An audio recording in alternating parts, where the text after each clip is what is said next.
All right, I wanted to welcome you all to the first installment of the 2022 URISA Excellence in GIS webinar series. This series will highlight the amazing work of the 2021 URISA Exemplary Systems in Government Award winners and distinguished systems. Since 1980, URISA's ESIG awards have recognized extraordinary achievements in the use of geospatial information technology that have improved the delivery and quality of government services. The award competition is open to all public agencies at the national, federal, tribal, state, provincial, regional, and local levels. My name is Ann Fredericks, and I serve on URISA's board of directors. I also work with the U.S. Geological Survey National Geospatial Program as a national map liaison to Florida, Puerto Rico, and the U.S. Virgin Islands. So it's my distinct pleasure to welcome the winner of the 2021 Enterprise Systems category, the United States Virgin Islands GIS Division Territorial GIS Platform and Applications. This system was submitted by Chris George, who joins us today and is GIS Administrator for the Office of the Lieutenant Governor, USVI GIS Division in St. Thomas. And we're also joined by Jarlene Knight, the GIS Mapping Technician for the Office of Lieutenant Governor, USVI GIS Division. Chris was born and raised in the USVI and completed public schooling with proficiency in mathematics and sciences. He attended Old Dominion University in Norfolk, Virginia, and graduated with a Bachelor of Science degree in Engineering Technology and Engineering Management. Chris returned to his homeland to work as a surveyor and computer-aided draftsman for a local engineering company.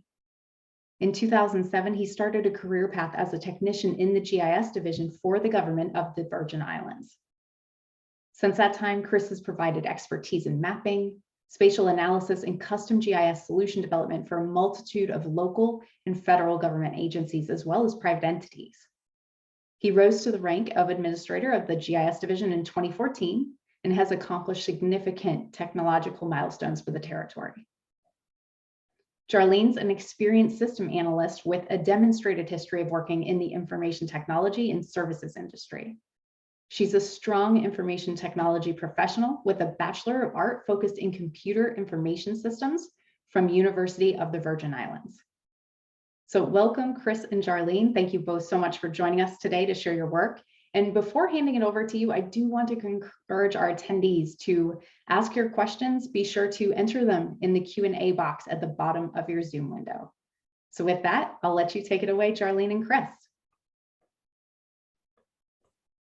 Okay, good afternoon. Thank you for that introduction.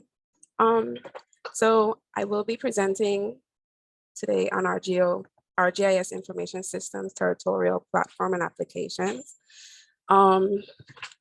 So I was born here in the Virgin Islands. I'm sorry. I was born and raised in the Virgin Islands, and I attended the University of the Virgin Islands with a bachelor's degree in information systems. I've been working with the Lieutenant Governor's office for roughly 6.5 years. I was a systems analyst for 5 years, and then I transitioned to the GIS mapping technician last year. And since then, I've been working under Chris, and it's been an amazing experience thus far. So just a little bit about the Virgin Islands. The Virgin Islands consists of 3 major islands. That's St. Thomas, St. John, and St. Croix. St. Thomas is 32 square miles. St. John is 20 square miles, and St. Croix is 84 square miles. The population of the Virgin Islands is roughly 106,000 residents across 135 square miles. The annual budget for our jurisdiction for the Lieutenant Governor's office is $19,210,000. And for our GIS division, it's $154,000. So I'm just gonna jump in to what motivated the development for this platform. Okay, so GIS was scarcely used aside from, property viewing in the Virgin Islands. And we needed a global mapping. The global mapping engines that had data covering our territory was poor. the data was poor. And we also needed a shift from using shapefiles to now using feature classes. We wanted a central location to manage GIS content and to create a user-friendly web-based infrastructure for users to access the GIS information. Okay, the benefits of this platform include our ability to help many government agencies and private businesses in the US Virgin Islands. We are able to complete large-scale cross-department mapping projects, and we're able to add programs that increase GIS capabilities, such as our Unmanned Aerial Systems program and the Critical Infrastructure Data Sharing Program. The Unmanned Aerial System program was used to help with the obstacles we faced with infrequent aerial data capture in our geographic region. So now that we have that program, we're able to independently capture data, including large-scale aerial surveys, 3D modeling, and LiDAR. So using our complementary add-ons to our GIS platform, we can seamlessly integrate our aerial data for utilization and also distribution. The Critical Infrastructure Data Sharing Program is the first of its kind in achieving multi-agency utility coordination in our territory. Okay, so what is our GIS platform? It is a secure network. It's a secure network that contains the territory's critical and public information for real-time access and data management. And it's administered by the Lieutenant Governor's Office, in the GIS division. We also assist other government agencies in managing geospatial data as well. To the right, this is just a screenshot of the platform and some of the applications that we use on that platform. So some of the agencies that use our platform, I'll be discussing in the upcoming slides right now, and the impact that we have with those agencies. So one of the services that utilize the platform are the emergency services. The emergency services include the VI Fire Department, the Police Department, and the VI Territorial Emergency Management Agency. The fire department utilizes this platform for asset location management, as well as mapping the company name and location for the fire department. The police department uses this for their shot spotter system to map patrol zones, and they also use it for incident mapping and asset location management. And then we have the VI Territorial Emergency Management Agency.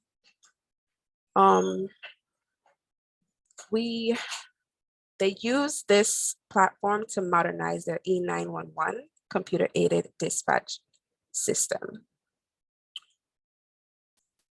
Okay, so we helped VITEMA with their E911 system by leading in the mapping development from the territory side and data from the GIS platform. We provided the data and design requirements for an accurate location background for the system to operate from.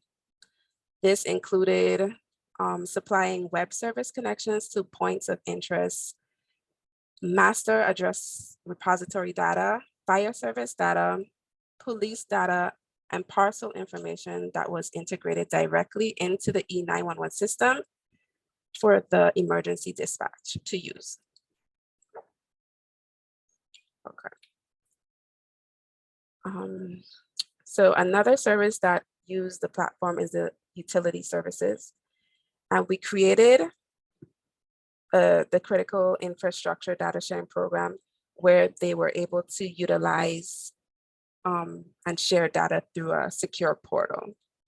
Such agencies that use the that use the SIDS program is the Water and Power Authority, Waste Management Authority, Public Works, VIA, and our internet service providers, AT&T and Virgin Islands Next Generation Network.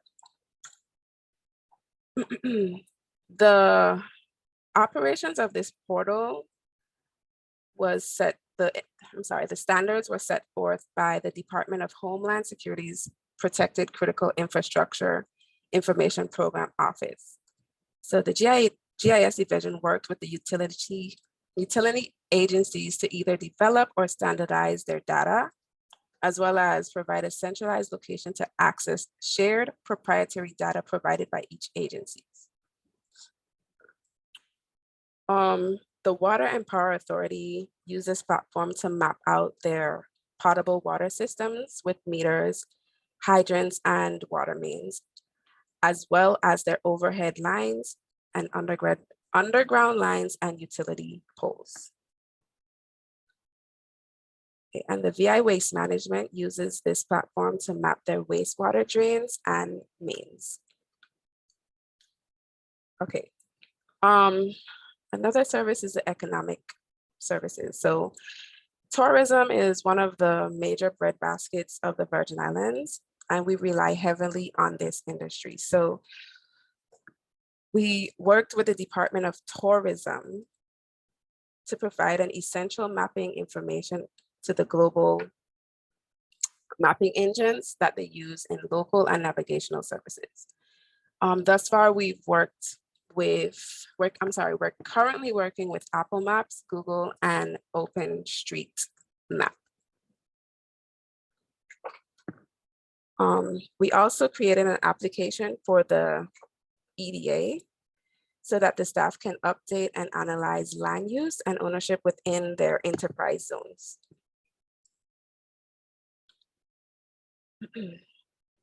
Okay, and we worked with the St. Thomas Historic Society to digitize historic district mapping data and map the living areas of coal workers for the censuses of 1890 and 1902 who fought for equal rights. And this picture just shows, it's a screenshot of where those coal workers lived in 1890 through 1902.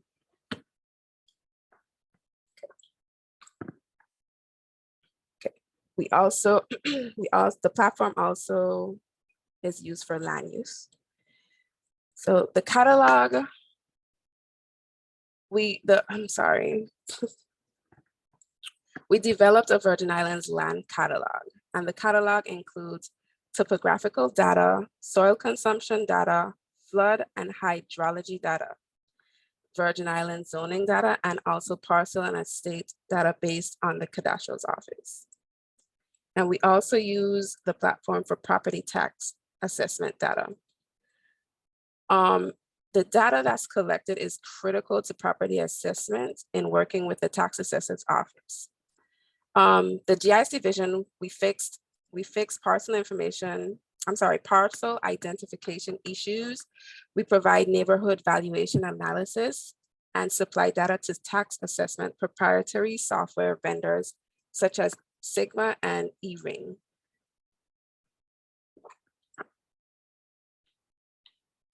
And to the right here, this is just another screenshot of how the platform we use, which is called MapGeo, is how it looks. And this is the information right here that the tax assessor's office, as well as the GIS division, use in that application.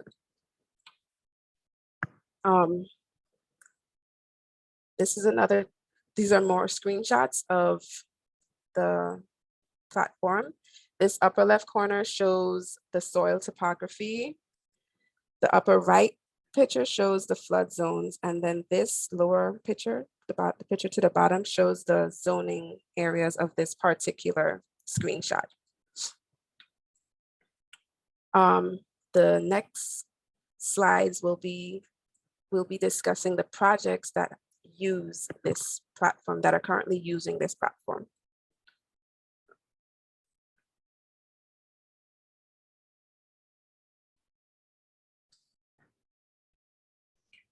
Okay, so the Virgin Islands GIS division has taken on a lot of territory-wide projects in the recent years.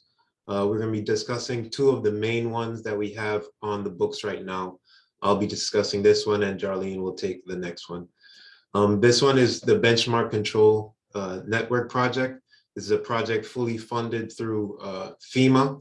This project came online after the hurricanes of 2017, Hurricanes Irma and Maria in the territory, whereby when FEMA arrived during the response and recovery phase, that they found that the elevations and flood zones and projections for the territories topology has been a little bit skewed over the years based on the original capture. The first iteration of topology for the territory was done by aerial imagery, orthophotography, and then just pretty much implementing or transcribing what the topology says from the air instead of on the ground.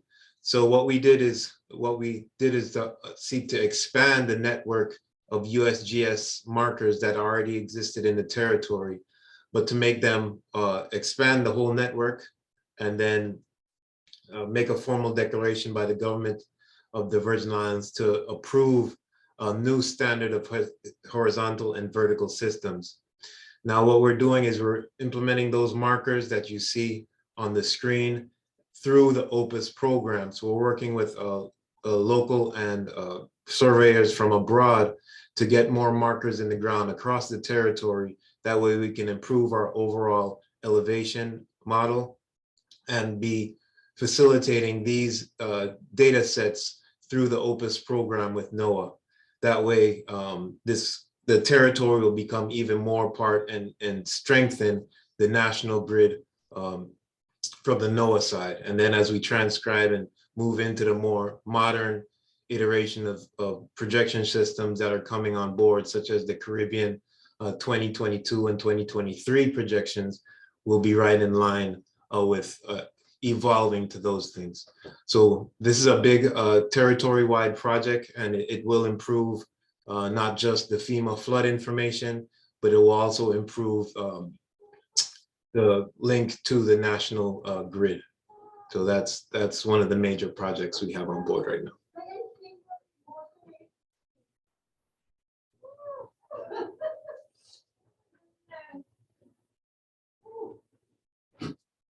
You could go to the next slide, John.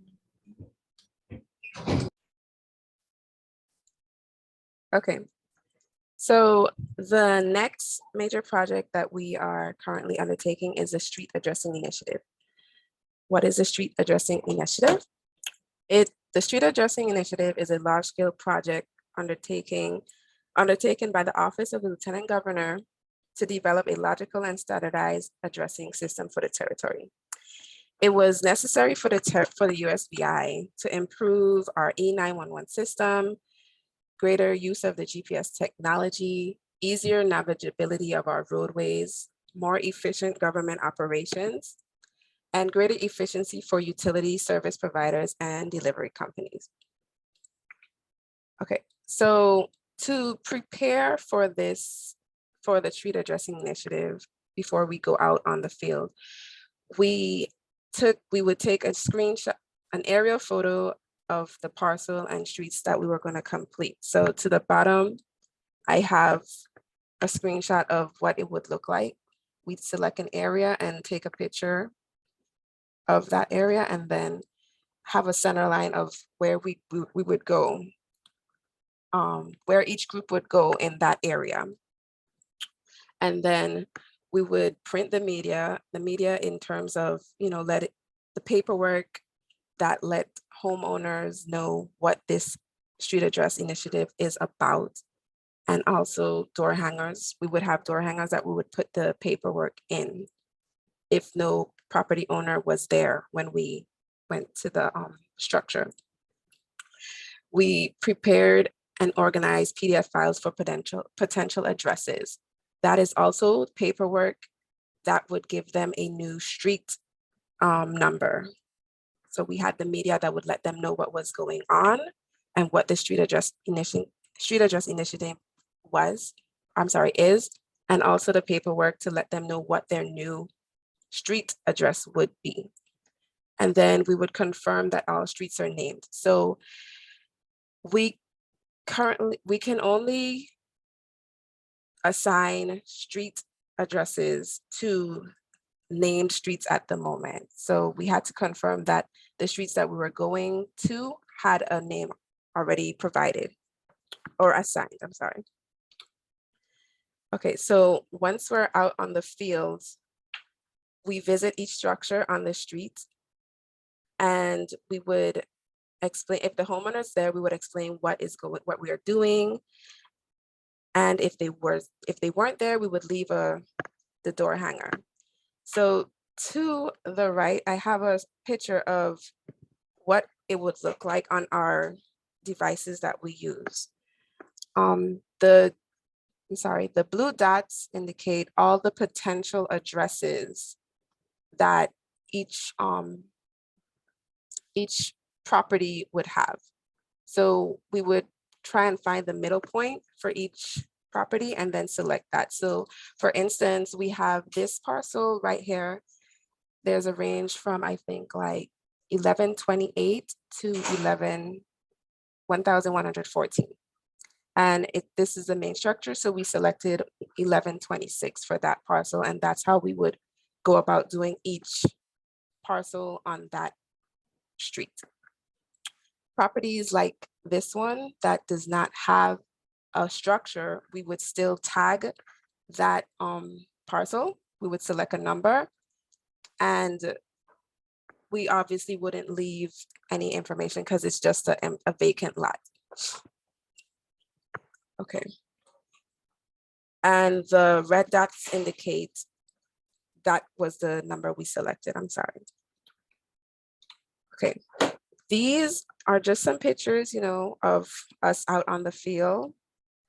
We worked with Ed Wells and Martha Wells, and these are the tools that we use. It's the Trimble series TDC 600 and the TDC 100, and the barcode scanners and the document with barcode scanners. So earlier I mentioned that we had media and we also had paperwork that indicated their new address. So this is the paper that we handed that was in the door hanger if no property owner was available. It shows their address, their new address, and where they can contact us if they have further questions. So to make the process easier, we would scan this barcode down here and then it would register into the Trimble, and we can just select the number that we chose was best for that parcel.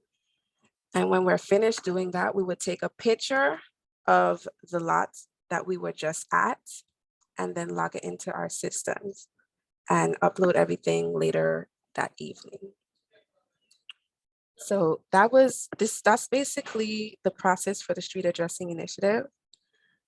And yes, I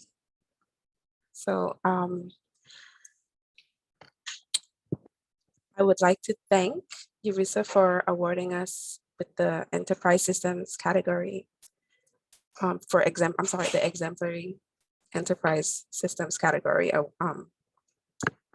Thank you. Thank you so much, Charlene and Chris. For anyone who joined us after introductions, Charlene Knight and Chris George have been sharing their award-winning work, the United States Virgin Islands GIS Division, Territorial GIS Platform, and Applications. We've got some good questions coming in, and I encourage you, remember to use the Q&A functionality in the bottom of the Zoom toolbar to enter any of your questions. And I'll go ahead and get started with what I see here. The first question is, are you planning on using utility network or any of the ArcGIS solutions for the USVI utilities? Yes, for the one of the pilot projects that we are anticipating with the utility network is with the WAPA, the water distribution system. So that's been the first conversation that we've had. We've submitted our project scope already, so we're just waiting to hear back from them. But yes, the ESRI the ESRI applications for network, utility network seems to be pretty optimal, and we're already running an ESRI platform, so it just makes sense. Fantastic. The next question is there any opportunity to add the DPNR or US EPA brownfields inventory to GIS? That would be, we would have no problem as far as on our side hosting. We have a number of DPNR data sets already, like the historic state preservation data, the coastal zone management data. So EPA data, it would just have to come, it would just be a request that would have to come from the DPNR side, and I think we should be able to facilitate it. Great. I see that Brent says you really know what you're doing. It's so much. Are you getting outside help?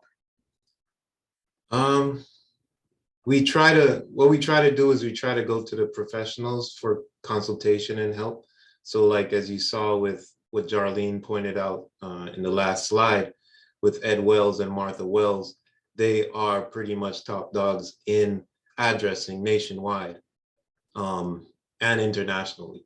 So we try to take that route. We do know as far as our internal resources and personnel, it's kind of limited in the Caribbean as opposed to as it is in the States.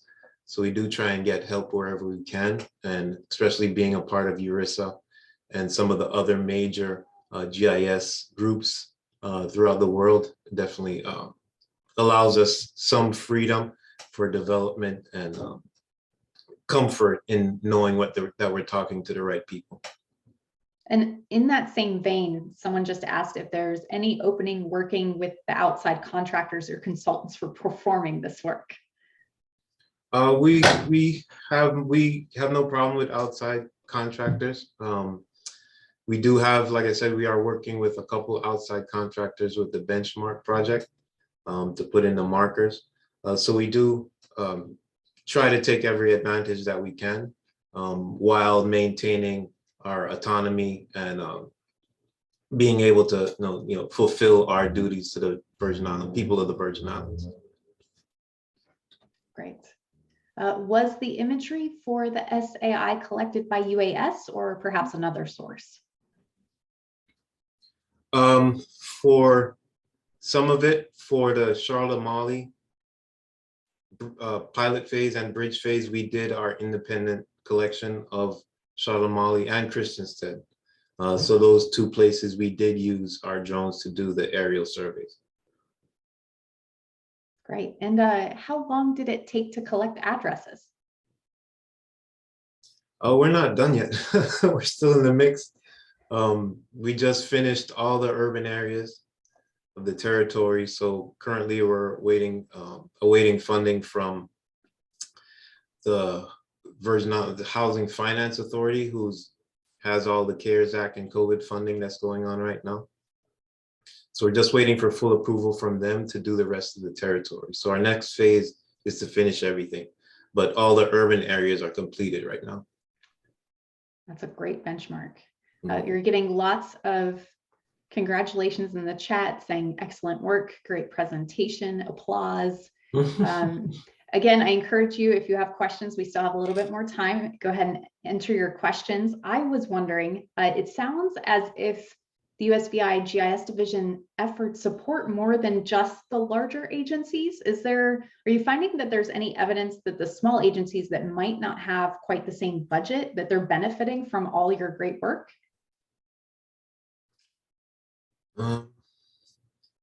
I would think that we do try to, especially, being a territory where funding is limited as far as our general fund here. So we do try and make sure that we help everyone, but we don't charge everyone the same, if that makes sense.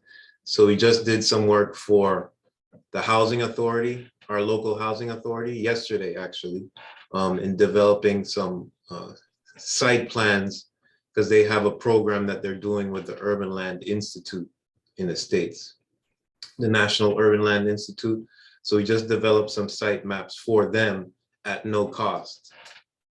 And and some study maps for them at no cost. So we do know, because we do know they're not, one of the larger agencies in the Virgin Islands government.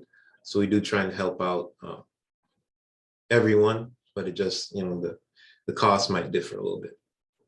No, that makes sense. It seems like a natural progression to me. And oftentimes I feel that when these larger GIS capabilities are discovered, they support many more entities or agencies or people or efforts than we realize. And it'll be great to, see that return on investment for the future.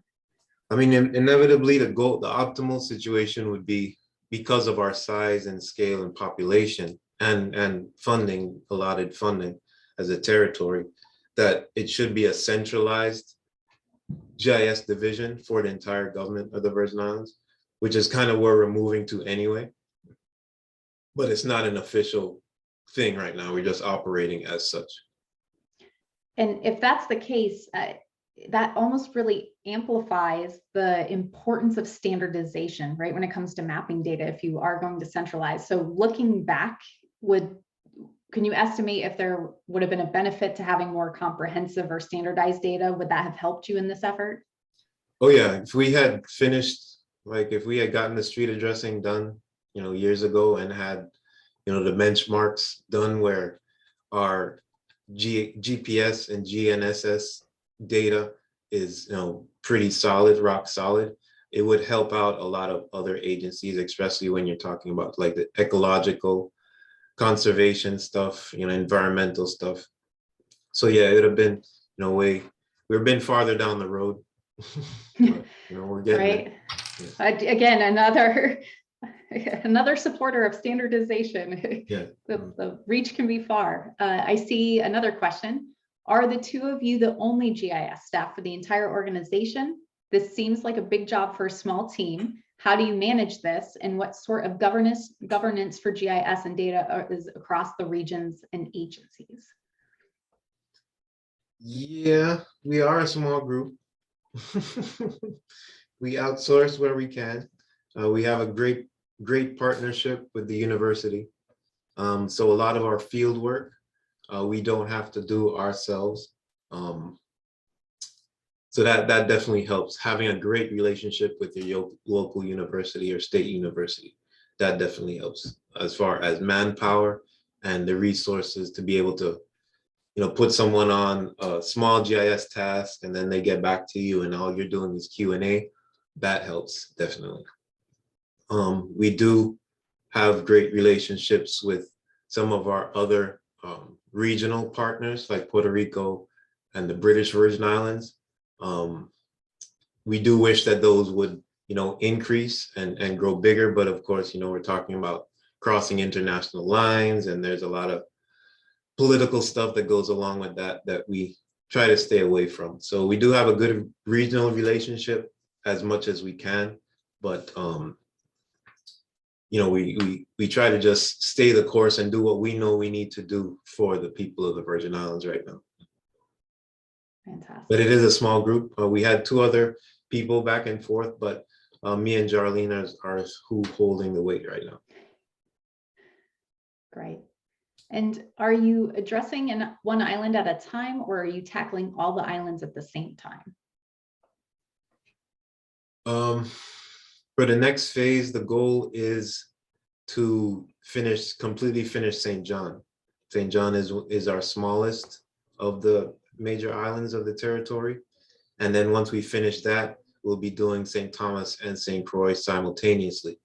And that will be, once again, with our great partnership with the university and our student body that we have available. And I see someone familiar to you. Ed Wells is asking that he's interested in the state of enterprise IT integration in the Virgin Islands. Does the Virgin Islands GIS host services that provide spatial data to other Virgin Islands IT systems or receive data from other systems? The only system to system network link that is not manually done is the one with Vitima through their E911 system, whereas our web services are streamed directly into the E911 system, that would be our road center lines, our parcels, estates, points of interest. Those things are streamed directly. Some of the other systems are not there yet. GIS has really taken off in the territory, I'd say within the last 10 to 15 years, really. So people are moving in the direction. But right now, there aren't too many systems ready to go to take what we are providing.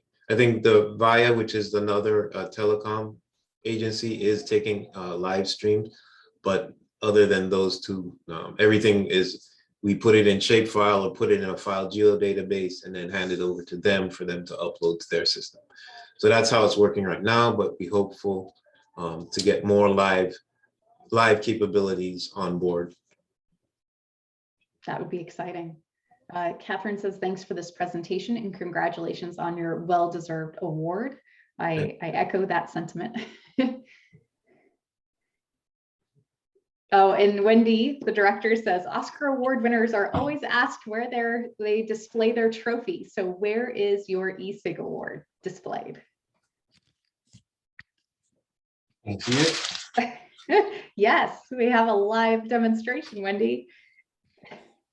That's fantastic. That's great. So I wonder, throughout this experience from inception to implementation to where you are now, did you encounter any unexpected benefits that you weren't really expecting? I think the speed at which the national side recognized us, that was pretty, like, to actually see like a request come in from Google or Apple or these people, Esri, it's like wow, like that was kind of surprising. So that was kind of a big deal. I had to say, look mom, we made it.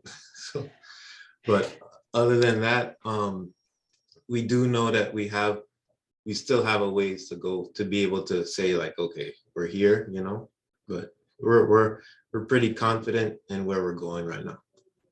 That's great. And is there any advice you would have given to your past self when you were starting this that you wish you would have known then?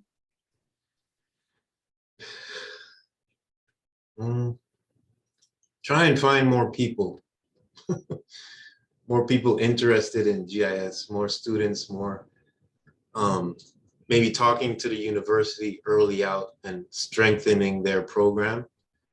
If we had done that 5-6 years ago, we would have a nice full staff right now. So that would probably be something that strengthen that university bond definitely helps in whatever you're doing. Now, are you able to take advantage of the university and get student volunteers or interns? Yes, so we have, with the street addressing initiative, that is one of the major ones that we have a work program with the university. And also we try to do through the high school seniors on the job training programs where we bring in, a high school senior, and we can't go through everything with them because some of it is sensitive material and non-public, but we do try and at least get, as early as we can, high school seniors or college students on board, through the internships or through work programs, whatever we could do to at least get more bodies to assist me and Jarlene helps. That's a really good perspective. And I'm glad that, as you were saying, to your earlier self, to find more people, it sounds like you're doing the legwork in order to do that and engage the students and help them understand the power of geospatial, right, as an industry, even for wherever they choose to, pursue, whether it's a career or just an industry or, their future. That's really great that you're laying that groundwork for them. And as more and more agencies open GIS positions within their ranks, it just makes sense to, have that people to fill the void in the industry. Well, and I feel like it's such good foundational knowledge. There's so many aspects of geospatial that touch many, many, other jobs and I don't know, aspects of our life that I often reflect back and think, wow, if I look, I can pull a geospatial thread there. So that's neat that you're giving them that foundation or introducing them to it, right? Because they may be unfamiliar with it. I see another question. Has the success of this project improved the visibility of GIS with officials and elected officials? Meaning, did it get you more executive support or champions? And will this help enhance your GIS enterprise? Yes, I'd say that over the years that our presence, because of the number of times that we've had to help other agencies, other major agencies, that the requests come from commissioners and directors and that level directly to us, that has gained us a lot of leverage within our local government and within our branch of government in the Office of Lieutenant Governor. Whereas we are not, lacking of any hardware or technology or on that side. The only thing that we're really lacking is on the personnel side. So finding bodies to fill the other position that we have. But as far as funding and understanding and allotment from our higher ups, from our chief of staff and the lieutenant governor, and then the governor above that, we have a great relationship going upward. So we don't really hear no that often. That's wonderful to hear, right? Or to not hear, I should say. Yes. Speaking on students, is there any collaboration between you and UVI on bringing GIS classes to the university? The university, after the storm, well, before the storms, we had a great thing going on. They actually had a GIS lab on St. Thomas, a large scale GIS lab, but that got damaged after the storms. So right now we're waiting for the university to reposition itself within reposition the GIS curriculum within itself. So now that's what we're waiting for, to see where they're going to take the curriculum. But we've done many presentations to UVI for UVI students, UVI classes, we've done that. So we do anticipate that they will bring the curriculum back, but as far as us going out, and we don't really have the time to, go out and teach a class right now. Sure, that's completely understandable, especially in the throes of the addressing effort. Yes. Yeah. And along those lines, are there remote opportunities to support your efforts in the USVI? Meaning, is it possible to stateside universities and colleagues to intern or help you out remotely? Oh, we would love that. We do see that that's a route that some of the other agencies have been taking, those who need GIS work, but would like it done on a quick basis. So we have seen a couple agencies actually solicit through the Naval University. I think Waste Management used the Naval University to help them. So yeah, we'd be willing to foster that relationship as well. That's fantastic. And what encouragement can you give others to apply for an ESIG award?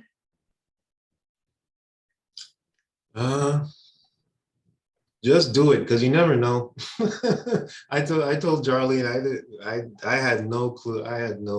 We didn't really expect to be winning this. She just said, do it. I did it.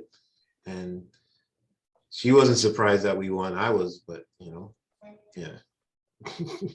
Just do it. If you feel like it's, you're worth, what you're doing is worth something to the community that you serve. And I think that's the position that we came from, is that we do believe that we are serving our community pretty adequately. So might as well. So yeah, just go ahead and do it. If you're feeling up to it, do it. It's a lot of writing though. No, that's a good point. It is, because it's such a prestigious award, it is a rigorous application, but I'm with you that if you feel as if you're your efforts are worthwhile, sometimes it's nice to compile what you have accomplished, right? Just to Yeah. remind yourself of how far you've come. So I like that advice. Just do it if you're Just thinking do about it. Yeah, we, going back, some of the things that we wrote about, we had forgotten about, like when we did the Google Street View and all that stuff. So it's good to see. And it gives you a nice history or nice timeline of what you've done as well too. That's a really good point. So with that, we have about 15 minutes left. So I'll ask one more question and say, is there anything you'd like to share with the group that we haven't had come up in a Q&A or during this discussion that you'd like to share before we wrap it up today? Darlene, you have anything first? No, I don't think I have anything extra to add. Okay, well, it was a pleasure. Chris, was there anything for you? You were giving Darlene the opportunity and I didn't quite give you one. It was nice to be recognized by URISA, and I want to thank the director. Oh, well, you've known us for a long time, which is, we're thankful for that. But we want to thank the director and the URISA folks for recognizing us for this, and giving the territory a little award there that we feel really good about. And the lieutenant governor himself and the governor himself has made mention of it, about winning this national award. So I want to thank you guys again for recognizing us. Well, fantastic. Thank you so much for joining us today and for what a wonderful discussion that was. I enjoyed hearing more about both the process, but how you felt completing it and knowing that you're still in it and how you're approaching it, especially from that perspective, right? When I had the chance to go down and visit Chris in St. Thomas a few years ago, and it was very heartening to see how just you were very energized at what you were accomplishing then. So I can only imagine, how things look for you now. And it's fantastic when there is such passion for the work, and you don't even have to say it, right? You just display it. So I think that's wonderful that we were able to get you both today to join us and tell us more about the work that garnered the ESIG award that was really well deserved. Thank you, guys. Thank you. All right, Darlene, if you stop sharing, I'll quickly wrap us up with some information about the ESIG award. If you're joining us today for the first time and are unfamiliar with it, hopefully you're seeing that screen. I will enter this link into the chat. This is the URISA ESIG webpage that has lots of information. Actually, I'm going to throw in a few links for you. Get that in there to everyone. All right, so the first one is the webpage about the ESIG award. I encourage you to come and visit it. It has the application link. Again, applications are open through June 6th. And as Chris said, it is a rigorous and thorough application. So I encourage you to get started sooner rather than later. This isn't one of those that you can kind of throw together last minute, because it is, again, such a prestigious award. And in addition, there are the lists of the recipients with links to their videos on this page, and it's really a great one to go check out. Additionally, if you're unfamiliar with it, since 2014, we've been mapping the ESIG winners in a story map. Matt Garricky, the chair of the Professional Education Committee, built this and has put it together, and it's a really neat way to go and discover more about the different winners and learn more about their systems. Finally, I'd encourage you to check out the webinars page. This lists the other ESIG webinars in the Excellence in GIS webinar series. So we've got more coming up in April, May, June, July, and August. So you can learn more about those systems, as well as learning from Chris and Darlene today about the USVI system. With that, I think, Wendy, if you would put some of the other upcoming events and notifications in the chat for us. That way people have that information. I really appreciate everyone's attendance today. Thank you for having such great questions for Chris and Darlene, so we could have such a good discussion.